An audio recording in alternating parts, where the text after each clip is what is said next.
If you would open your Bibles to Mark chapter 2.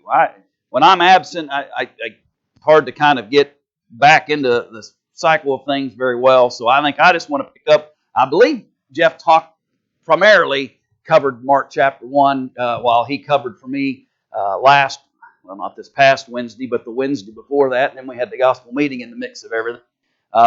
So I'm just going to pick up in Mark chapter 2. It just makes sense to do that. Well, and if he covered a little bit of chapter 2, we'll just duplicate it a little bit. But I want to start in verse 1 of Mark chapter 2. As we introduced this a couple of weeks ago, and appreciating the gospel account, the life of Jesus, as recorded by Mark. And we emphasized in our introductory study that Mark is not a what?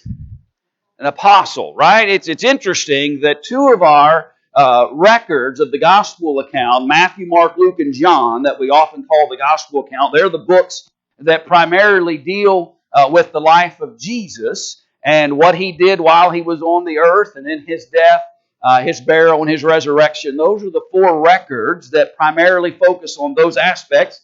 And each of the writers will vary a little bit on what kinds of things they emphasize.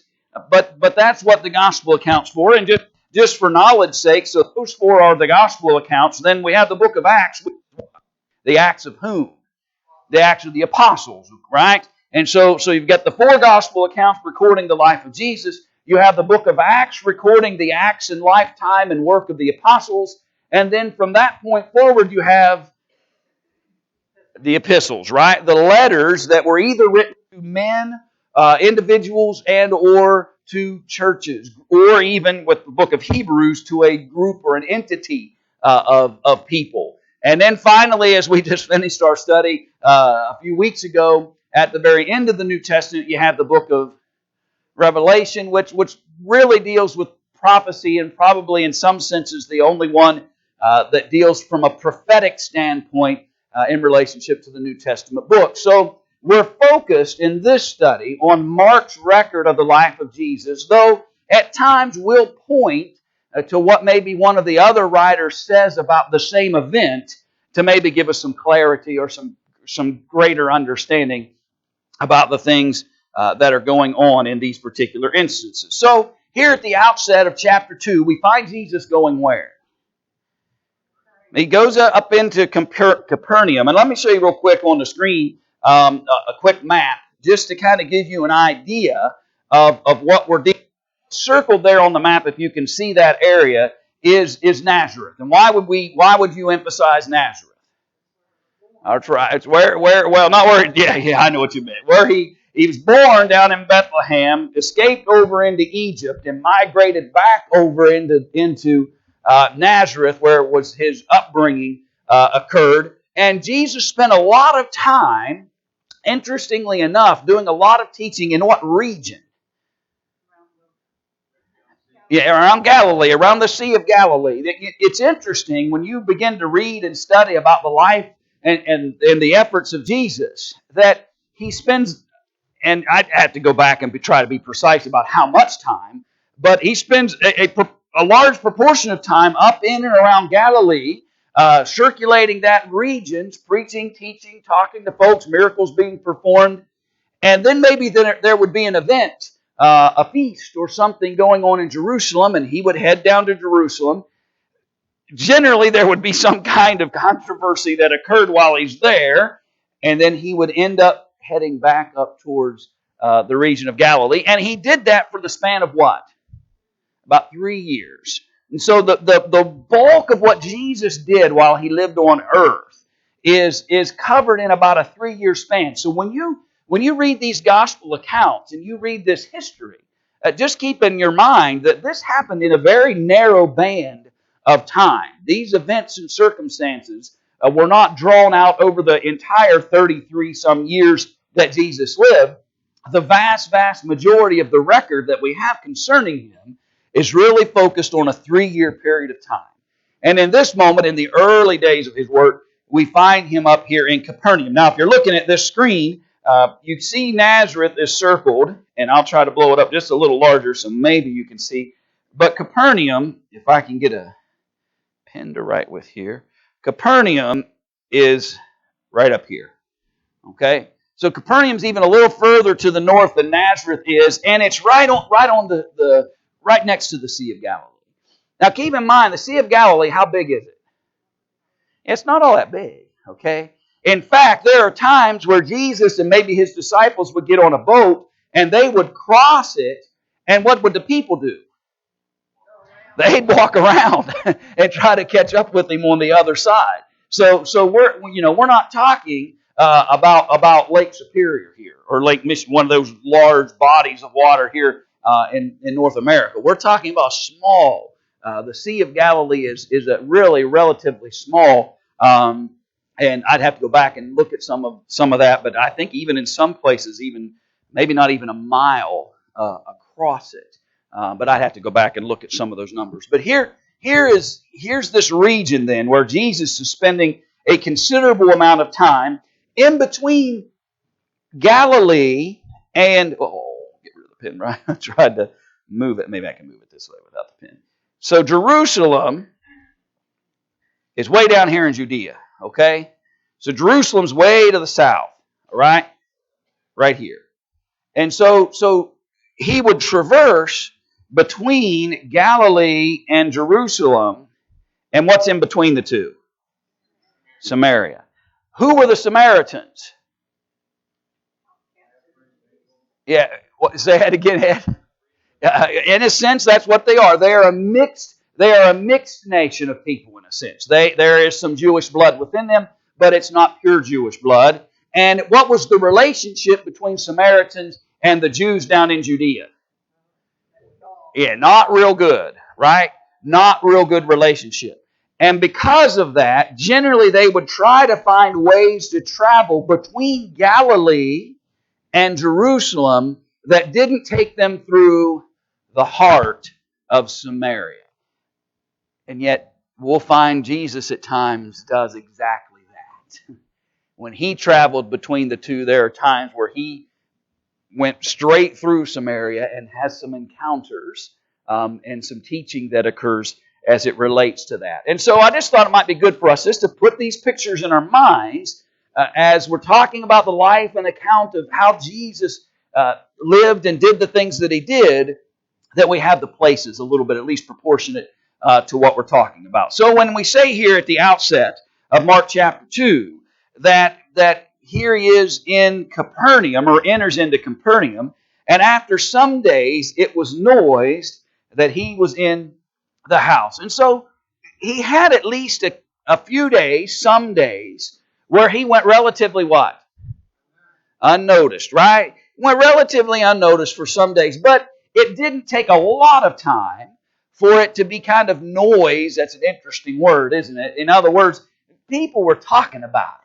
And people were talking about the fact that, hey, that Jesus from Nazareth, that interesting fellow that we've been seeing here and hearing about, he's over in a house here in Capernaum. And by the way, Capernaum seems to be kind of the central, not Nazareth. Capernaum's kind of the centralized location of where Jesus' work, if you will, permeates from.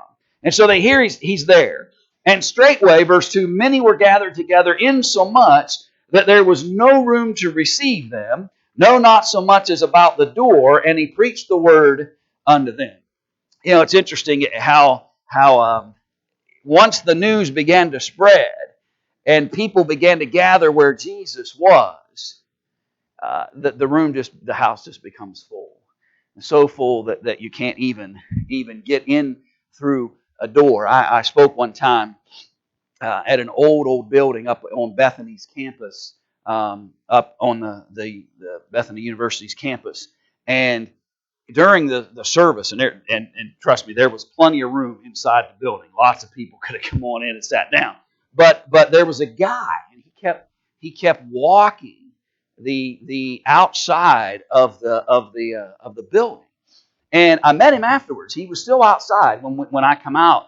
And I asked him who he was and trying to kind of gain some insight. Why were you pacing? There was plenty of seats. You would have been welcome to come in. And he told me that there weren't a lot of gatherings like that anymore in that old building. And he had read about how back in the day the building would be just packed full and people would just kind of stand along the windows, especially in the summertime, because they would be open, and they could hear what was being said and spoken there inside the building. And it was hard for me to even fathom a building that was just so packed with people that others would just come and pack the surrounding area in and around the building just to hear what was happening inside. That's what's going on here in Capernaum with Jesus. It began to be noised about that he's in town and he's over here in this house, and now all the people are trying to come and see what might happen in relationship to it. And so you can't even get the door. Generally speaking, if you're in a facility of any kind, what do you say to somebody if they're kind of standing in front of the door? Yeah, right. Don't what? Don't block the door. We want a way to get in and out of this facility. They were beyond that, right? That even the door was blocked. There was just no way inside this home. And what's he doing, by the way? Well, notice end of verse 2. He's preaching. Okay? Don't ever disconnect miracles from the teaching of Jesus. They almost and always are going hand in hand. The miracles serve the purpose of making sure people realize this man is what? Yeah, he's deity. He's valid. This is real. You should listen to him because look at the works that he's accomplishing. Look at the things that he is able to do. The miracles weren't just razzle dazzle. The miracles weren't just to entertain folks or to just draw a crowd for drawing a crowd's purpose. The miracles happened. Well, John records for us in his accounts at the latter end of the book of John, where he said that many other signs and wonders did Jesus do in the sight of his disciples, but these are written that ye might believe that he is the Son of God. Miracles were about leading people to believe in something. And Jesus would couple his miracles and the works and signs that he was doing with education. He wanted them to learn something of value from those moments. And so the house is packed. And yes, Jesus is about to perform yet another miracle, and he's doing that kind of thing. But he's availing himself of his audience, and he's preaching the word unto them. He's teaching them. This is just as much a teaching moment as it is a miracle moment in relationship to the work that Jesus is doing. So they come unto him, bringing one sick of the palsy, which was born of 4. That's kind of King James language for saying that how many guys were carrying him. 4 guys, right? 4 guys were carrying. He was born of 4. In other words, born B-O-R-N-E, not B-O-R-N. He was born or carried, lifted by 4. In other words, he was incapable of what? Walking. He's not getting there on his own, right? This man is not getting there on his own. And so much so that he has what appears to be 4. And if you read Matthew's account, I believe in Matthew chapter 9, I think it says that 4 men were carrying him. You can check me on that. But I believe Matthew's account's a little more specific of this event and kind of telling us of how it is that he arrives here at this place. And so they get there, and we just learned in verse 2 that the door's blocked. Okay, the house is so full you can't even get through the door. And so he says they could not come nigh unto him for the press. Just so many bodies. If you're claustrophobic, you would have had interesting. Right, this would have been a challenge in a lot of ways. For the press, they uncovered the roof where he was, and when they had broken it up, they let down the bed wherein the sick of the palsy lay. Now, I just want you to just go in your mind's eye here for a minute, and to me, how fascinating this scene is. Have you ever gone to something and the crowd was so big you just said, "Forget it"? You go to a nice restaurant like the Cracker Barrel, right? And the line's out the door, and you say, "Oh no, I'm not waiting in line for crack. I'm going to go to McDonald's," right? You understand what I'm trying. There are lots of times where you come into a scenario where the complexity or the challenge of getting accomplished what you're desiring to accomplish is hard. And so often, many folks would have just this isn't going to work today. We're going to have to wait till maybe we can find Jesus some other place in a less crowded environment and just going on home. Not these guys. These fellas, or you can almost, again, the record's not there, but you can almost see them standing outside this house having a conversation. How are we going to get him in there? We've got to get him in to see Jesus. He needs to see. Jesus is the only answer for this man sick of the palsy. He's the only hope he's got. We have got to find an answer. And I'd like to meet the guy that said, hey, let's climb up there and take the roof off. Wouldn't you like to know? It'd be an interesting conversation, wouldn't it? That's got to be an interesting guy to think that somebody in that group, whether it was a moment where all of them come to the same conclusion or one of them suggests it, I don't know. But at some point they decide, let's climb up there and take the roof off. That'll work. And so they do. They uncover the roof where it's, and they after they'd broken it up, they let down the bed wherein the sick of the palsy lay. So view it from their perspective for a moment, then view it from another interesting perspective. From where? Yeah, inside the house where Jesus was. Okay? So at this moment, here's Jesus, just packed house. You can't even get through the door. There's so many people. And you're standing there listening to what Jesus has to say, and all of a sudden, above your head, you hear a noise. And all of a sudden, the roof comes off. And here comes this man being lowered down in his bed where he laid. And notice in verse 5, when Jesus saw their what? Their faith. I am convinced that's significant in this moment. Because if they didn't believe that Jesus could really do anything about this, if there was no conviction on it, you are not climbing to the top of a house, ripping the roof off, and lowering this guy down in there, if you're not committed and convicted to the fact that Jesus can actually do something about this. And just the mere fact, Jesus has had no conversation. He hasn't engaged them in any, that's at least recorded, but the mere effort that they put into it indicated to Jesus that this is a person of faith. Here's a little lesson I think we ought to take from that. We live and I try not to jump on the soapbox all the time, but we live in a media world. I mean, who would have thought that anyone and everyone could have what is even labeled as a news feed? Who would have ever thought that every individual on the planet that has internet connection can have a vehicle by which that they can promote their own news, their own thoughts, and their own things. And here's the downside of that sometimes.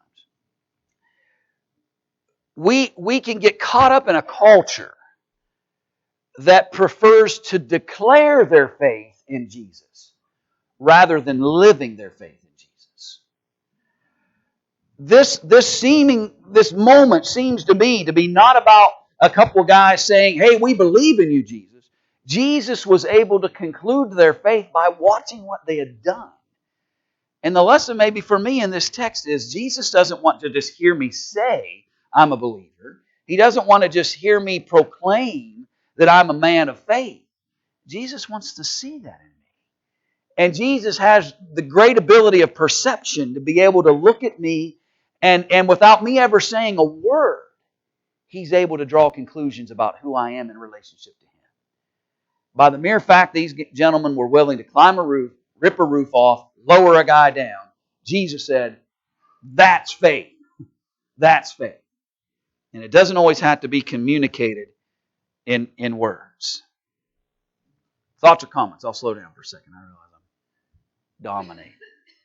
Okay, so what's Jesus say to him? This is interesting. Son, thy sins be forgiven thee. Now here's an interesting thought, because this man's being lowered down in there, for what kind of benefit? Physical, right?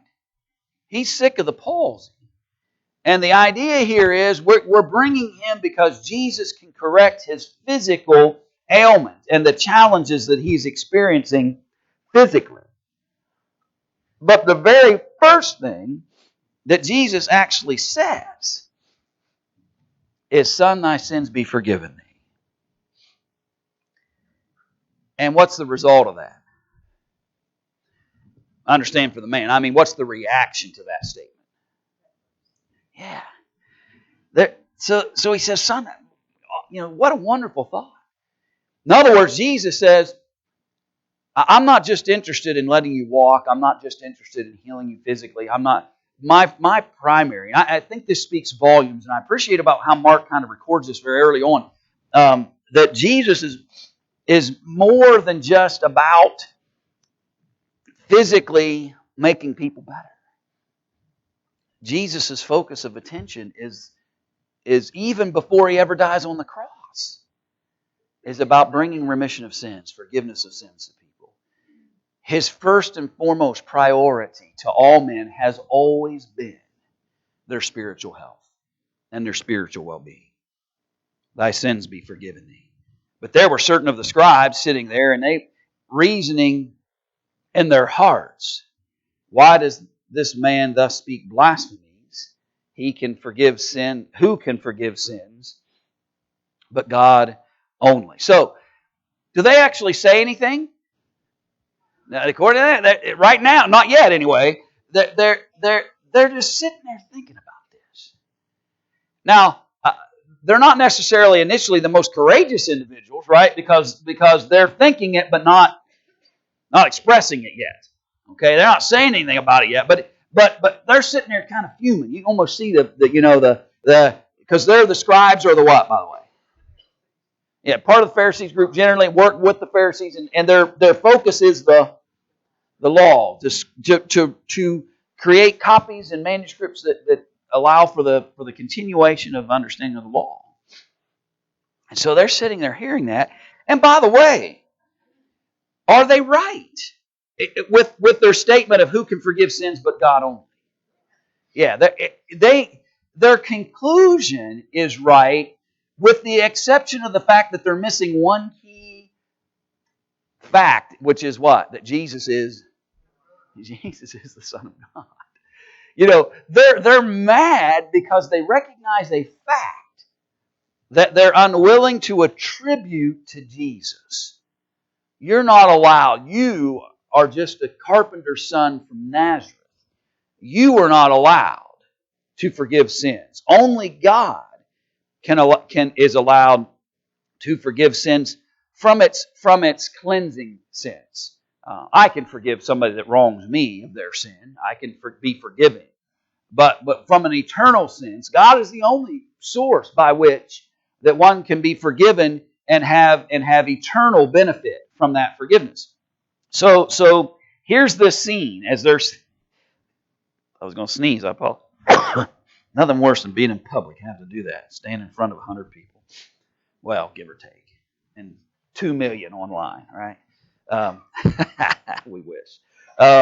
So here's this this scene. And he makes this statement. And immediately Jesus, verse 8, perceived in his spirit that they so reasoned within themselves. And he says what to them? Yeah, why reason this in your heart? Let's get this out in the open, right? Let's have a conversation about this. Why are you just kind of sitting there wondering about these things and having these thoughts in your heart? But let's have a discussion. Or maybe also the idea is, you should be able to grasp this. You of all people, the scribes, some of the most intelligent among the Jewish population, if anybody could come to a conclusion and understanding of what's really happening here, you guys ought to be able to do it. You guys ought to be able to draw those conclusions. So what's the question he asks them? Ask them. Yeah. Which one of the two acts would be the easiest of them? Is it easier to say to the sick of the palsy, you're forgiven? Or is it easier to say, Arise, take up thy bed, and walk. And let me ask you, which do you think of those two things would be easier? Okay? So, and there's no necessarily a right or wrong answer, by the way. Yeah, from just a pure miraculous moment kind of circumstance, you're not going to physically see the sins leave this man's body, right? But if he got up off that bed and walked away, you would see that. And there might be, in the minds of some, a conclusion that to see a physical miracle would have a lot more power than just hear a guy say, your sins are forgiven you. Because there's not anything tangible in some senses. And so Jesus asks, I believe, to be a reasonable question here. Which one of these is easier to do? And then he qualifies it. But that ye may know that the Son of Man hath power on earth to forgive sins. He saith to the sick of the palsy, I say unto thee, arise and take up thy bed and go thy way into thine own house, or into thine house. Jesus says the miracle to help him physically is so that men could see something tangible that would then help them draw the conclusion that Jesus also had the power to do what? To forgive sins, to heal the soul. And in essence, Jesus is saying the one is to benefit the greater. The healing of a man with palsy, or to make the lame walk, or the blind to see, or whatever it might be, that can have its own kind of moment of benefit and long-term benefit to the individual who receives that. But it's to the eternal benefit of all the witnesses who may not have anything that needs healed, who may not receive any kind of direct physical healing, but they can look at that scene and say, if he's got power to do that, then when he says, Son, thy sins are forgiven thee, he's got power to say that too. The one is to help the other, and the real benefit, the stronger benefit, is the eternal benefit of forgiveness of sins, which is the eternal purpose of Jesus from the day he set foot upon the earth. The miracles are not entities to themselves, in other words. They were always for a purpose that Jesus wanted to fulfill. Go ahead, Tom.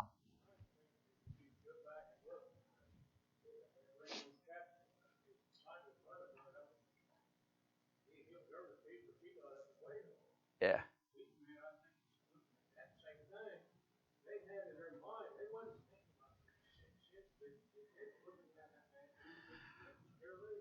Right.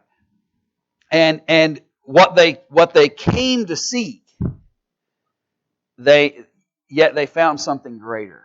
And that's the beauty about that's in some ways that's the beauty of what happens when people will come to Jesus. When they'll come, and they may come from all, maybe that's a lesson within this lesson too, is that people may come to Jesus for all kinds of reasons.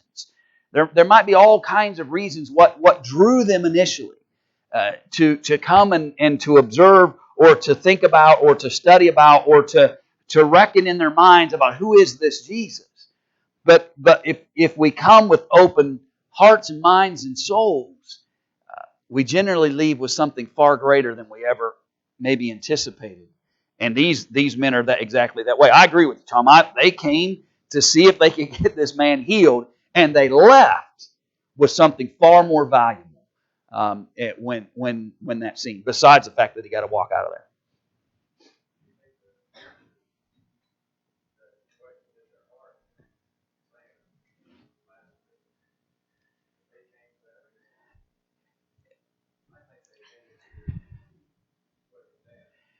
Yeah, Bob, I do believe that we can examine the life of Jesus almost especially from the beginning of his ministry work, for that 3-year period.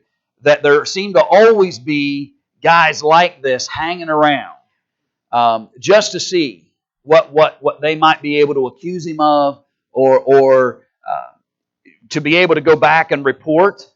The chief priest and the high priest, they're gonna be down there in Jerusalem, but Jesus is doing all this work and all these things up here in Galilee, and undoubtedly there's going to be guys going and communicating, and not everybody here in that scene probably has a pure motive to be there. I'm sure these scribes had some ulteriors.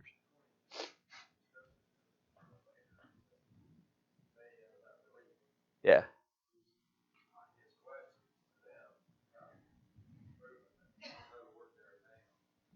Yeah. Right. Right. Right.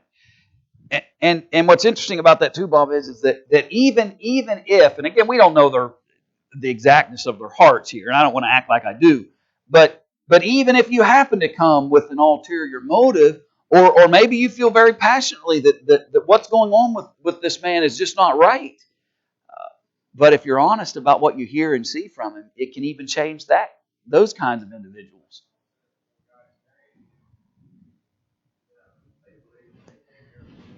Yeah, yeah,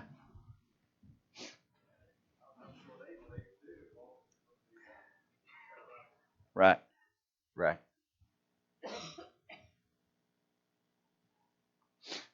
So immediately he arose, verse 12, took up the bed, and went forth before them all, insomuch that they were all amazed, and glorified God, saying, We never saw it on this fashion. There had been sorcerers, magicians. There had been folks that could use sleight of hands. Those kind of guys are still around, right? We see illusionists in our days, and they do things, and your eyes are just crossed. You have no, but it's pure illusion.